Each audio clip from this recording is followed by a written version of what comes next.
কেন্দ্রীয় বাজেটের নামে যা কিছু প্রস্তাব করা হয়েছে এটা দেশের বাজেট নাকি শুধু শরিকি দ্বন্দ্বের চেয়ার বাঁচাতে বিহার আর অন্ধ্রপ্রদেশকে ভেট দেওয়ার বাজেট, এটাই এখনো পরিষ্কার নয়।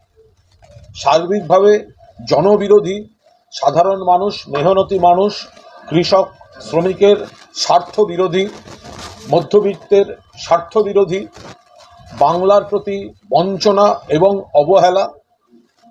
আর সার্বিকভাবে যেটা দেখা যাচ্ছে যে এটা দেশের বাজেট নয়, শরিকি দ্বন্দ্ব মেটাতে ভেট দেওয়ার বাজেট।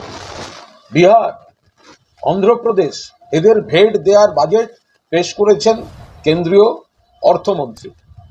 দেশের যে মূল সমস্যাগুলি, বেকারত্ব থেকে শুরু করে যে মূল সমস্যাগুলো, সেগুলোর সমাধানের কোনো দিশা এই বাজেটে নেই।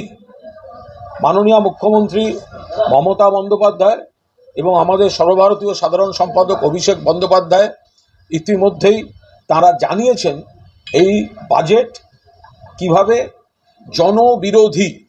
পাশাপাশি বাংলার ক্ষেত্রে এই যে 1,71,00,000 টাকা বকেয়া থেকে শুরু করে বিভিন্ন বাংলার জরুরি প্রজেক্টগুলো, সেখানে অর্থ বরাদ্দ করার কোনো লক্ষণ নেই।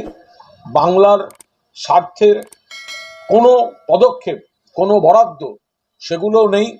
এগুলো শুধুমাত্র যাদের জোড়াতালিতে কেন্দ্রীয় সরকার চলছে, যাদের জোড়াতালিতে নরেন্দ্র মোদী চেয়ারে বসে আছেন, সেই চেয়ারের পায়াগুলো ঠিক করে রাখতে সেই রাজ্যকে, অন্ধ্রপ্রদেশ বা বিহারের মতো রাজ্যকে ভেট দেওয়ার বাজেট।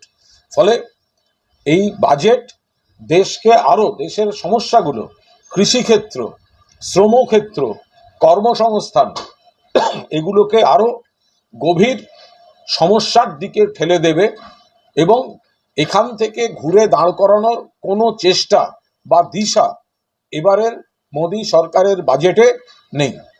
দেশের এই বাজেট মানুষকে চাপ মুক্ত করতে ব্যর্থ। এই বাজেট মানুষকে চাপ মুক্ত করতে ব্যর্থ। কিভাবে দেশের আয় হবে, এমনকি বিদেশ থেকে যে টাকা আনার কথা 2014 সাল থেকে বলে যাচ্ছিলেন যে বিদেশ থেকে কালো টাকা আনা হবে, যে পরিমাণ টাকা বিদেশের ব্যাংকগুলোতে কালো টাকা হয়ে আছে বলে বিজেপি বলেছিল, সেগুলোকে উদ্ধার করে আনলেও তো দেশের আর্থিক পরিস্থিতিতে একটা বড় পরিমাণের অর্থ যোগ হয়। কিন্তু এবারের 10 বছর বাদেও 2014 সেই প্রতিশ্রুতি শুধুমাত্র ভোটের প্রতিশ্রুতি হিসেবে থেকে গেল। সরকার কোথা থেকে আয় করবে, মানুষকে কিভাবে চাপ মুক্ত করবে, কিভাবে দ্রব্যমূল্য বৃদ্ধির মোকাবিলা করবে, কিভাবে নিত্য প্রয়োজনীয় সামগ্রীর মূল্য বৃদ্ধির মোকাবিলা করবে, তার কোনো দিশা কেন্দ্রের এই বাজেটে নেই।